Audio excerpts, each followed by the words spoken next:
Hello, everyone, and thanks for checking out Everyday Short Stories Chapter 3. This month, I asked people to come up and tell stories about family, and it was an amazing show. Also, for this go around, instead of posting the whole show at once, I'm going to break it down into individual stories and post them every couple days. So, the first one up is Alex and his family vacation. People are eating, so Alex, would you? Yeah, come on. Run up.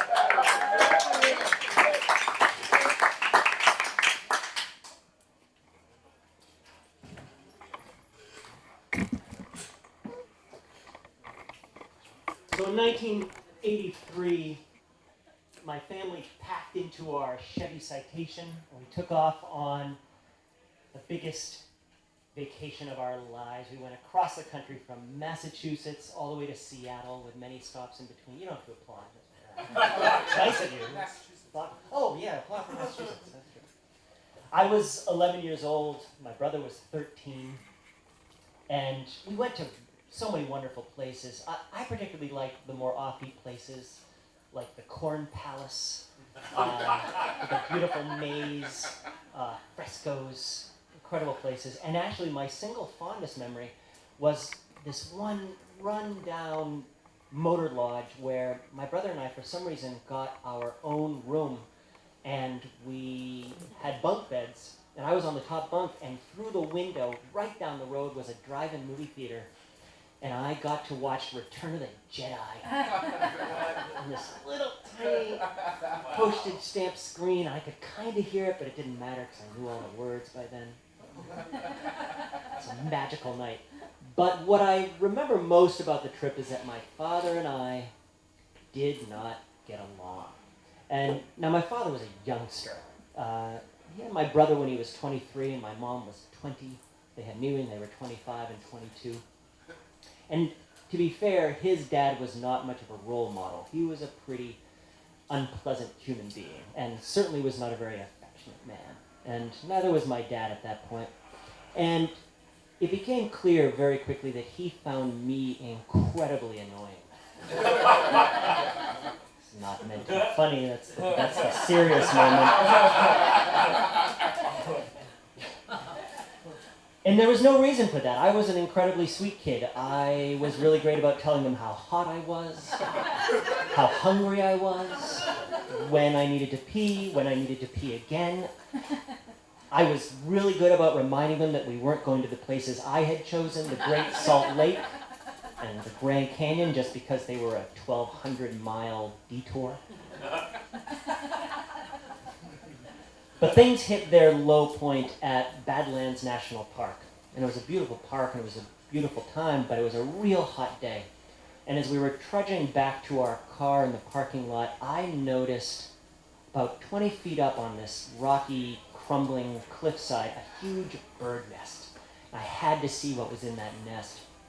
I scrambled up the side, got almost to the nest, and I saw this shadow flying over me. And I thought, I'm going to get carried away by an eagle. I better get down. So I looked down and realized, oh, no, I wasn't getting down. I was stuck up there. And my parents and my brother were getting all cranky and telling me to come on down. And I was saying, no, I need either a fire truck or a helicopter. That's the only way I'm getting down. And they walked away. They said, get down and come to the car or we're leaving without you. And so I had to face death. And I did. I started down that hillside and I started sliding almost immediately and slid all the way down, got scratches on my arms, and I was so hurt emotionally, mildly hurt physically. And they didn't even pay attention when I got back to the car because they were suddenly distracted by the fact that my dad had locked the keys in the car. Now, this was a neat time in history where they'd recently developed this cool new invention called a hide-a-key. And we had one, this little metallic box that you could hide under the car, had a key inside it. My dad had very wisely put the hide-a-key there 4 years earlier. And so he reached under and he pulled it out and we all watched as it crumbled into dust in his hands because 4 winters in Massachusetts had finished off that key box. The key was long gone. We'll never know where that is. And so we were locked out. And this was in 1983. There was nobody who was going to come down the road and help us out in 15 minutes or less. We knew we had hours to wait, but there was still a little bit of hope because all the windows were cracked. Just a little to let the car not get too hot. So my dad tried to put his arm through way too big, and he turned to my brother and he said, "Go ahead, David, you can do it. Reach through there and unlock that door." So my brother nobly tried to shove his beefy arm through. And he couldn't do it. And they all just stood there defeated and prepared to, I guess, starve to death. And I looked at my sinewy little arm, muscled like a celery stalk. And I reached it through, and I reached down effortlessly. And I still remember the feeling of my raw forearm, because it had been scraped going down that hill. Still remember the feeling of it sliding along the glass.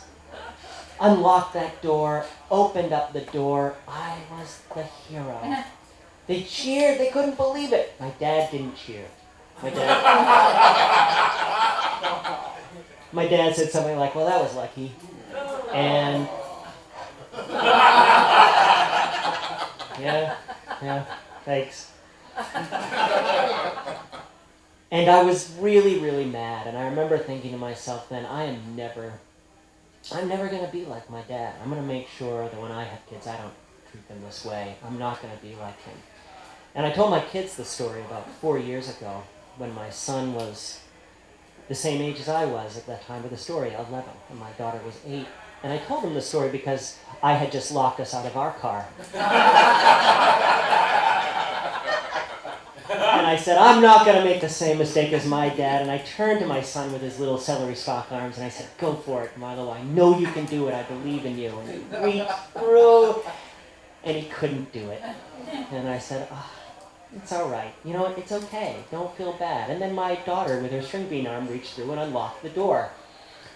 And I realized I'd done the exact same thing as my dad. I completely overlooked the younger child who unlocked our door and saved the day. So I discovered I was just like my dad. The good news was that in the 30 years that had gone by in between, I discovered my dad was actually a pretty good guy to be like. So it worked out all right in the end. Thank you.